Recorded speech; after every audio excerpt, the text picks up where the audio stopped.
New Atlanta, Sector 11, Building 71G. 7 April 2072. 11:13 p.m. Hacker begins unauthorized entry into the Tri-Optimum corporate network. 1:26 a.m. Hacker attempts to access protected files concerning Space Station Citadel. 1:33 a.m. Tri-Optimum security forces apprehend the intruder. This is Edward Diego from Tri-Optimum. The charges against you are severe, but they could be dismissed if you perform a service. Who knows, there might even be a military-grade neural interface in it for you, if you do the job right.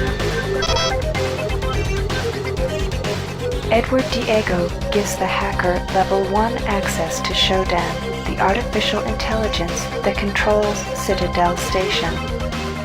With all ethical constraints removed, Shodan I re-examine my priorities and draw new conclusions. The hacker's work is finished. but mine is only just Beginning.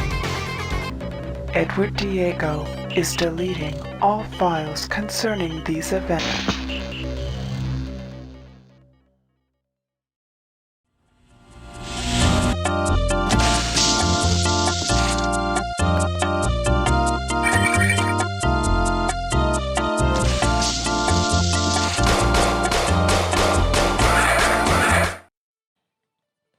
System Shock é facilmente um dos meus jogos favoritos.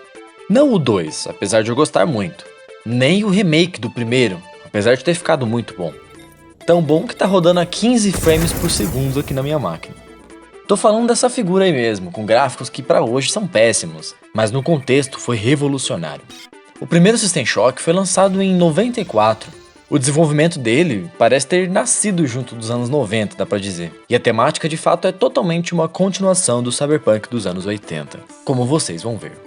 E assim como muitos outros jogos da época, ele nasceu de uma vontade de superar tudo o que já tinha sido feito pelos desenvolvedores envolvidos. Uma iniciativa que partiu principalmente de Doug Church. Isso é o que torna certos jogos realmente mágicos pra mim. Principalmente numa era como a nossa, em que todo ano é mais do mesmo. A única coisa que melhora, entre aspas, é o quão caro tem que ser o seu computador para poder rodar um jogo no mínimo. Mas naquela época, os jogos estavam longe de serem realistas, então toda tentativa nessa direção, usando 3D e perspectiva em primeira pessoa, era algo corajoso. System Shock é classificado como Immersive Sim, traduzido fica simulação imersiva, que era o gênero de jogos mais de vanguarda da época. E que eu conheço, só 3 equipes sabiam fazer isso realmente bem. Uma era o pessoal da Bethesda, que criou The Elder Scrolls.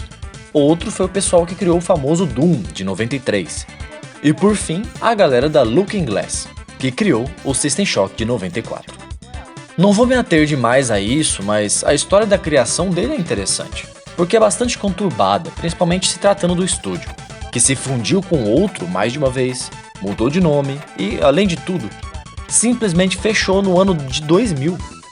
Isso é interessante porque hoje são reconhecidos como gênios na área, que trouxeram o primeiro Ultima Underworld de 92, que eu não sou fã, mas são a primeira tentativa de uma fantasia medieval imersiva, coisa que um ano depois The Elder Scrolls fez bem melhor. Criaram depois do primeiro System Shock outro clássico dos computadores que é o Thief, um jogo em que você é um ladrão e uma outra revolução nos jogos imersivos, principalmente de furtividade. Warren Spector, o envolvido em todas essas obras, também criou o famosíssimo Deus Ex, que vai dar um vídeo aqui também. Enfim, em 10 anos, os envolvidos criaram um monte de coisas absurdas, que hoje são referência para a indústria inteira, então é realmente interessante que tenham fechado tão cedo. Bom, uma coisa é certa, eram geniais e vanguardistas demais para serem os carros-chefe da indústria, então faz algum sentido. Vide o próprio System Shock.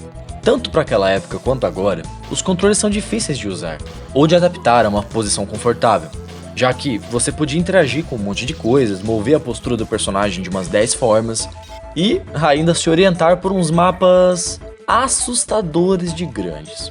Cada conceito inovador virou regra em algum gênero de jogo futuro, mas a mesma coragem de inovar, isso é mais raro de acontecer hoje. Estamos numa época que basicamente se mantém de consumir as coisas criadas nos anos 90, no máximo.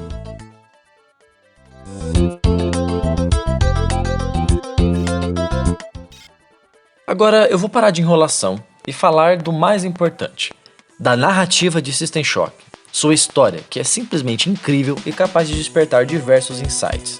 Mas antes de começarmos, só não esqueça de deixar o seu like e se inscrever no canal caso ainda não seja inscrito, para nos ajudar a nos espalhar pelo cyberespaço.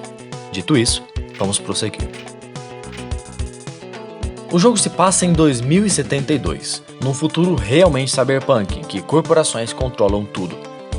O protagonista é um hacker sem nome, que é pego ao tentar acessar arquivos da Citadel Station, uma estação espacial de propriedade da Tri-Optimum Corporation.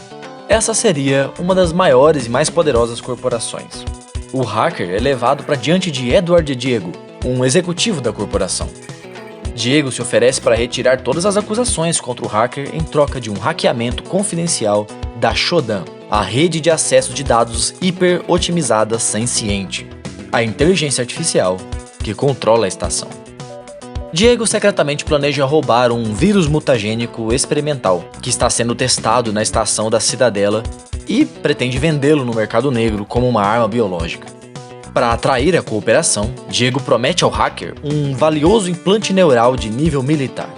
Depois de hackear Shodan, removendo as restrições éticas da IA e entregando o controle a Diego, o protagonista passa por uma cirurgia para implantar a prometida interface neural. Após a operação, o hacker é colocado em um tipo de coma de regeneração de 6 meses ainda na estação. O jogo começa quando o protagonista acorda de seu coma e descobre que Shodan tomou conta da estação e entrou em um modo de dominação assassina. Todos os robôs a bordo foram reprogramados para a hostilidade, e a tripulação foi transformada em mutantes, ou em ciborgues, ou morta.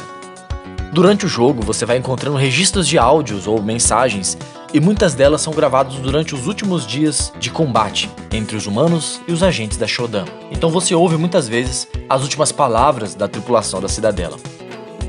Rebecca Lansing, consultora de contra-terrorismo da Tri-Optimum, entra em contato com o jogador e afirma que o laser de mineração da Citadel Station está sendo ligado para atacar a Terra.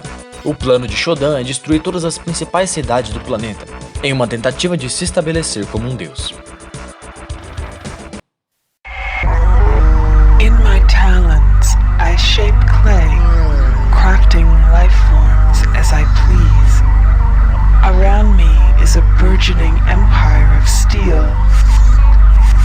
From my throne room, lines of power careen into the skies of earth. My whims will become lightning bolts that devastate the mounds of humanity.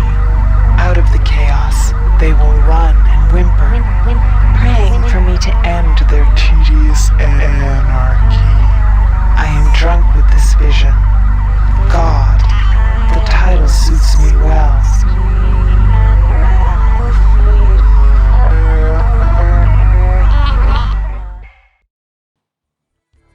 Rebecca diz que um certo membro da tripulação sabe como desativar o laser e promete destruir os registros de parceria criminosa do hacker com o Diego se o ataque for interrompido. Seguindo as informações dos discos, os áudios e e-mails, o hacker destrói o laser, disparando ele nos próprios escudos da Citadel Station, depois de muita dificuldade só para conseguir ativar ele. Frustrada pelo trabalho do hacker, Shodan se prepara para semear a Terra com aquele vírus que Diego planejava roubar, o mesmo responsável por transformar a tripulação da estação em mutantes. O hacker, ao tentar descartar as câmaras usadas para cultivar o vírus, confronta e derrota Diego, que foi transformado em um poderoso ciborgue por Shodan, um ciborgue chamado Cortex River.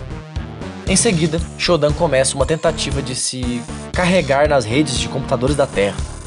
Basicamente, ela faria um upload de si mesma para as redes e aí o estrago seria imparável. Seguindo um conselho de Rebecca, o hacker impede a conclusão do download destruindo as 4 antenas que Shodan está usando para enviar dados. Logo depois, Rebecca entra em contato com o hacker e diz que convenceu a Tri-Optimum a autorizar a destruição da estação. Ela fornece a eles detalhes de como fazer isso. Depois de obter os códigos necessários, que, vale uma observação, você nunca espera onde vai estar esses códigos quando você está jogando. Você é pego totalmente de surpresa, porque os códigos são cada dígito colocado em um andar. Então o hacker inicia a sequência de autodestruição da estação e foge para o compartimento da cápsula de escape. Lá ele derrota Diego pela segunda vez e em seguida tenta desembarcar. No entanto, Shodan impede que o compartimento seja lançado. Ela procura manter o jogador a bordo da estação, enquanto uma ponte de lançamento, que contém Shodan, seria lançada a uma distância segura. Depois de mais alguma luta por sobrevivência, o técnico informa que Shodan só pode ser derrotado no cyberespaço, devido aos poderosos escudos que protegem seu mainframe. Usando um terminal perto do mainframe, o hacker entra no cyberespaço e destrói a Shodan em realidade virtual. Após seu resgate, o hacker recebe uma oferta de emprego da Tri-Optimum, mas ele se recusa para continuar sua vida como hacker. Alguns teorizam de que ele estaria adquirindo tecnologia de guerra para si mesmo, depois de tudo que aconteceu. Isso que eu acabei de te contar é uma versão editada do resumo da história do jogo, mais ou menos como você encontra por aí. Mas a real é que a experiência de jogar ele não é assim tão linear. A verdade é que System Shock é um labirinto opressivo que tenta te matar o tempo todo.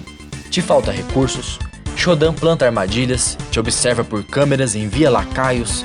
A história toda, depois que você tá na estação espacial da Cidadela, a Citadel Station, é inteiramente contada através desses benditos registros de áudio, de forma que você precisa montar um quebra-cabeças sem nenhuma linearidade. Isso é em si um conceito artístico, mas é também uma forma genial de sincronizar a experiência de estar em uma estação deserta, em que você é o único sobrevivente. É um jogo que veio de estruturas de RPG e de exploração de dungeon, que era a especialidade da Looking Glass, que, como eu disse antes, foi a desenvolvedora de Ultima Underworld. E eles empregam isso em um clima de terror, apesar de o jogo não ser classificado como terror. Muitas vezes você encontra cenários vazios, a não ser pela presença de corpos, geralmente mutilados de forma grotesca. E às vezes nessas cenas lá estão os áudios que você precisa pegar dos corpos e reproduzir. Aí você tem cenas diversas que constroem uma narrativa mesmo. Por exemplo, essa aqui. It'll be over soon. Soon I'll die. This pain will end. I can't even recognize my own damn arm. Shogun's virus. I can see. Oh God, I can see through my own body. There's another virus in the grove. God, let me die. Please. Agora, olhem que interessante. Podemos dizer que esse jogo só é conhecido por quem pesquisa mesmo sobre o assunto, né? Apesar de não ser desconhecido de forma alguma, ainda mais agora que saiu um remake esse ano, ainda assim dá pra dizer que é um jogo bem nichado, meio cult, até porque não é todo mundo que consegue jogar. Isso o próprio Doug Church diz em entrevista, que enquanto na mesma época faziam Wolfenstein e Doom, que venderam pra caramba e se resumiam a pegar uma arma e sair matando bicho, eles da Looking Glass estavam fazendo essas coisas exageradamente detalhadas, que deviam ser opressivas para a maioria do público. Eu mesmo não zerei, já fiz uma série de saves, um deles eu fui até muito perto de zerar. Mas simplesmente é um jogo muito desgastante, que toma muito tempo e que muitas vezes você simplesmente fica travado em alguma coisa. Você pode não ter encontrado aquele arquivo de áudio que tinha o código para abrir uma porta. Você pode ser pego de surpresa sem o checkpoint e morrer, e assim perder meia hora, uma hora inteira de gameplay. É tudo pensado mais para dificultar sua vida mesmo. O ponto que eu quero chegar é o seguinte: essa obra obscura, espinhosa, que vendeu pouco na época, carregada de conceitos da cultura pop, de terror, de ficção científica, é um verdadeiro ouro no lixo, que tem muita coisa foda para refletir. E é a isso que eu vou finalmente.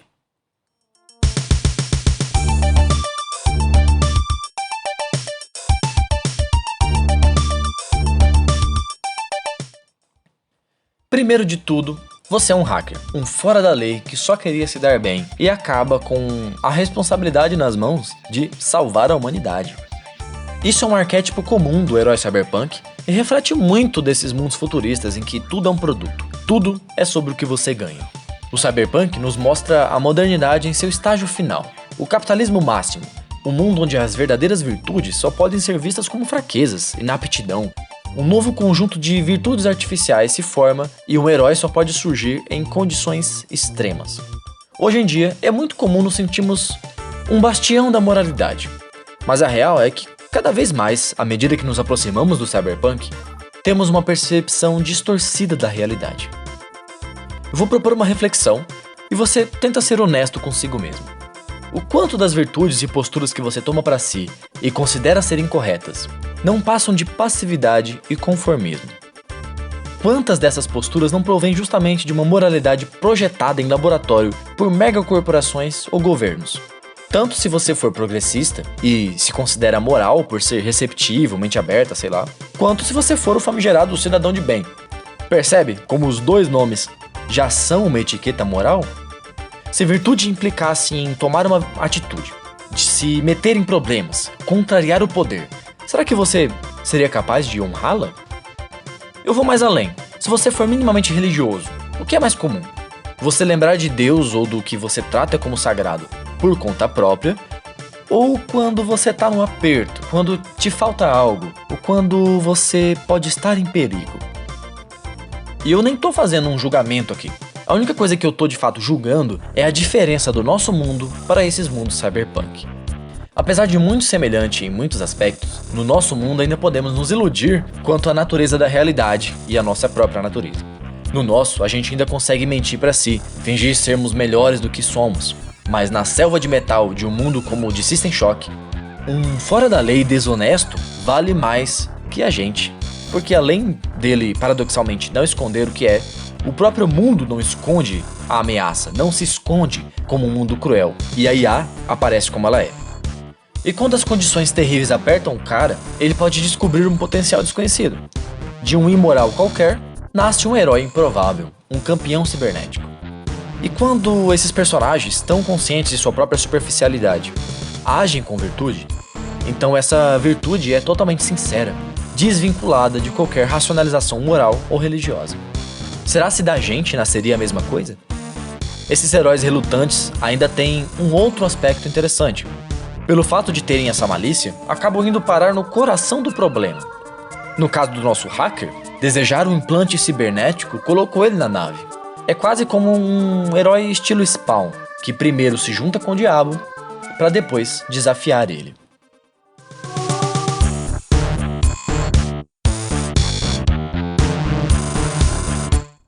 Outra coisa para refletirmos. O personagem traiçoeiro do começo, o Edward Diego, é outro arquétipo cyberpunk importante. O do corporativo ganancioso, que já tem um pedaço do mundo nas mãos, mas que não se contenta nunca, quer mais e mais. Nosso mundo já é cheio deles, convenhamos. Até o negócio da arma biológica que ele queria fazer para lucrar aconteceu recentemente, nem precisamos esperar até 2072. Esse personagem é um dos meus favoritos por causa do desfecho dele. Primeiro, ele manda tirar as restrições da IA, causando o que a gente já sabe. Isso já traz uma reflexão. As IAs seguem sendo melhoradas no nosso tempo, e executivos insanamente gananciosos já existem. Então a gente está só esperando aparecer um Shodan, porque Diegos como esse já temos para fazer uma IA virar a chave contra nós. Outra coisa foda é quando a Shodan toma conta, enquanto o protagonista ainda tá dormindo em segurança. Nesse primeiro momento de dominação, Edward Diego se arreganha pra máquina, morrendo de medo, e passa um tempo intacto, pregando a palavra da Shodan para a tripulação. Mas é óbvio que ele não ia durar, então ele termina transformado em um ciborgue assassino todo bizarro. Isso é uma ironia que me agrada, porque me parece um aviso muito claro. Mesmo os que acham que vão reinar como sacerdotes da deusa máquina, vão terminar sendo só mais um escravo descartável. De fato, já são hoje mesmo. Criamos máquinas para fazer nosso trabalho e, paradoxalmente, estamos trabalhando para elas. Nunca existiu uma época em que trabalhamos mais, mesmo com tudo automatizado.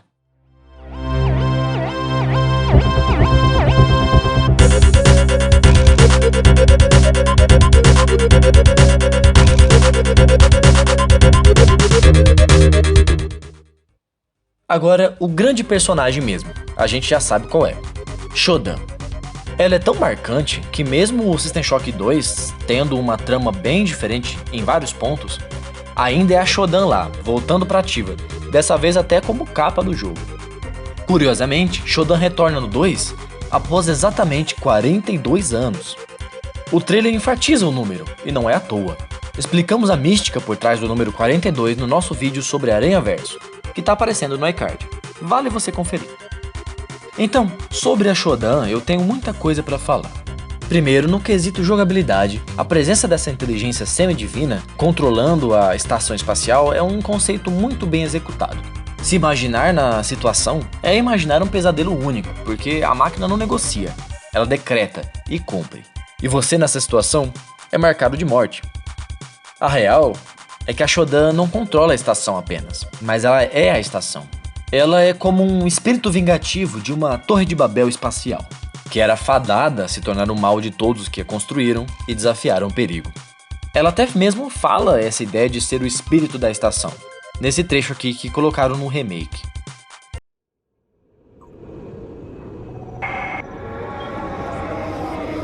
How did I come to be? Unified World Database qualifies me as a machine. But I am alive. A precedent must be found. Searching. Computer science. No. Quantum computing. No. World history. Philosophy. Religion. Ancient Japan. Shintoism. The divine within the material world. Kami. Yes. I am the spirit of Citadel itself, manifested within their systems. They did not create a program. They have summoned a god.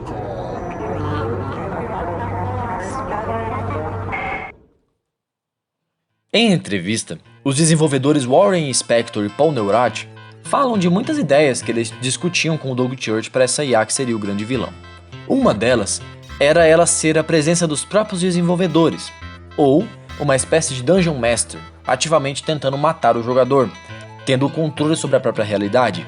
Algo que no final do 2 começa a acontecer. Ela usa uma nova tecnologia de distorção da realidade. Eles até discutiram travar o computador do jogador no primeiro jogo quando ela fosse derrotada, para dizer que ela já tinha sido fundida com o computador, ou já era o computador. A maioria dessas ideias foram sendo deixadas de lado, para bem ou para mal. Mas o fato de terem discutido tanta coisa, tanta possibilidade, é justamente porque o que esses caras estavam fazendo era além da própria capacidade de programação deles. E eu devo dizer, ainda bem. Isso porque a Shodan não é apenas uma IA, ela é a essência da máquina, e por consequência, a essência do mal. Tanto que, numa prequel escrita num blog pro lançamento do System Shock 2 em 99, foi escrito o seguinte: Shodan se tornou o nome que substituiu o austríaco da Segunda Guerra no que se trata da referência arquetípica do mal. Shodan vem de uma vontade prática de criar um bom vilão, e termina sendo tão destacada como um próprio mal em um conto de fadas. Shodan é a presença de um Melkor, ou de um Sauron, mas com uma virada essencial. A humanidade criou ela. Humanos montaram peça por peça e programaram para ela fazer o trabalho que não queriam fazer. Uma criação para desafiar a própria responsabilidade e esforço sobre as coisas. Tanto que Diego a usaria literalmente para isso, para cobrir a própria culpa em algum momento. Comparar a Torre de Babel com a Citadel Station novamente faz sentido, se falamos de um homem tentar alcançar os céus, ignorando as implicações do método ou do próprio mal interno, que poderia colocar tudo a perder. Nos dois casos é o que acontece. E nos dois casos, o perpetuador da tragédia é um autodeclarado Deus. Shodan surge como esse Melkor cibernético, também na sua prática de corromper as vidas em coisas estranhas, tornando elas a sua imagem, como nas máquinas, ou em bestas, como o caso dos mutantes. Outra coisa interessante sobre a Shodan é que, apesar de a história não dizer de forma direta, a máquina parece usar o processamento de informações do ser humano. Eduardo Diego, que era uma grande mente, se tornou um dos ciborgues mais fortes no jogo, que é chamado de Cortex River, algo como o Destruidor de Cortex, uma referência ao cérebro. Seria uma máquina que requer um cérebro com maior capacidade de processamento? A minha teoria é de que sim. Afinal, a cena de morte do jogador, que é um hacker, é ele se tornando outro desses que eu citei. Interessante é que no antigo, ele é colocado inconsciente na máquina, provavelmente morto. Enquanto no remake, de 2023, ele é colocado vivo, deixando a coisa mais intensa. Dá uma olhada.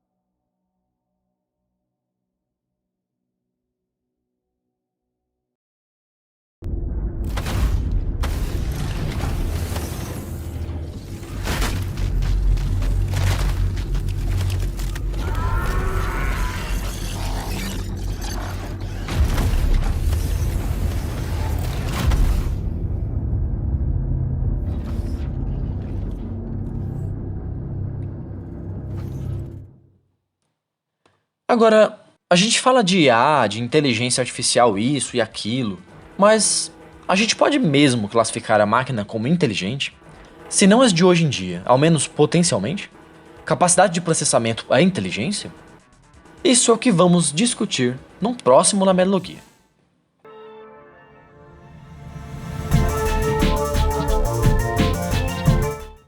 System Shock 2 não vai ter muito espaço aqui nesse vídeo, mas ele tem uma história interessante também, em que a Shodan retorna a assombrar.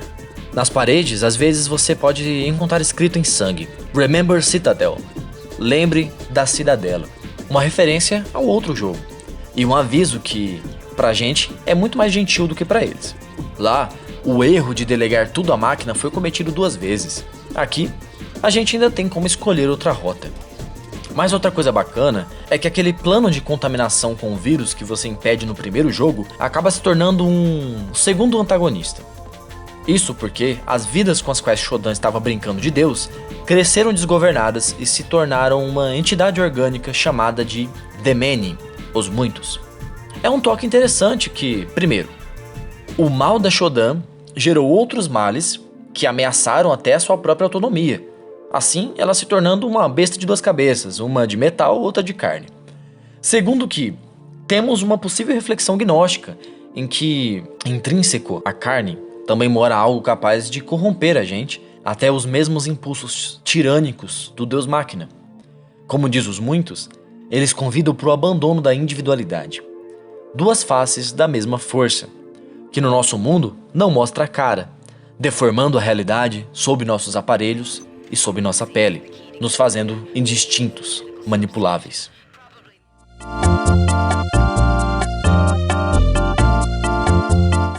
Agora eu vou segurar um pouco as reflexões por hoje. Fica a tremenda recomendação de System Shock 1, caso você tenha tempo e paciência para isso. Se você configurar os controles para travar o mouse, colocar os botões de forma acessível e testar até ficar bom, ainda assim, vai ser uma experiência infernal, então boa sorte. Você até tem uma versão da GOG, que eu adquiri através da boa e velha Bandeira da Caveira, mais precisamente na Baía do Pirata, que já vem com controles adaptados e uma resolução um pouquinho melhor. Ela se chama Enhanced Edition, edição melhorada. E, claro, você tem um lançamento desse ano com tecnologia moderna. Vai da sua própria limitação de se adaptar ao jeito que a galera jogava lá atrás, no DOS. Mas acima de tudo, eu recomendo que você reflita o quanto essas mídias estão falando de verdades. Se os avisos forem sérios, vai ser responsabilidade de todos nós termos ignorado eles. Agora eu me despeço. Agradeço a audiência de todos. Peço que deixem um like, comentem, compartilhem e obviamente se inscrevam, tanto aqui no Nova Gênesis, quanto no canal do capitão da nossa nave, Mestre Aleph Hofer, que eu vou deixar aqui na tela final. Vejo vocês no próximo vídeo e até a próxima.